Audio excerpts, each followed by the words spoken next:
মুশফিকের এমন একা প্র্যাকটিস করা নিয়ে ট্রল কম হয়নি দেশের ক্রীড়াঙ্গনের সামাজিক যোগাযোগ মাধ্যমে। তবুও বারবারই নিজেকে প্রমাণ করেছেন টাইগার মিডল অর্ডারের এই উইকেট কিপার ব্যাটার।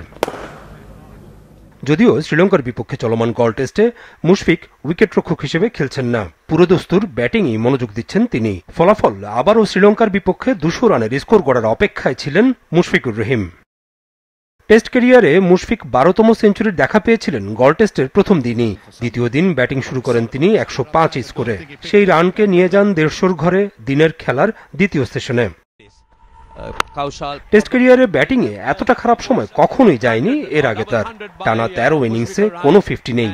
সেই মুশফিক গলেই ফিরে পেলেন আবার নিজেকে, যে গলে 2013 সালে করেছিলেন ক্যারিয়ারের প্রথম double century. Almost end of my career, তো every innings is very special for me.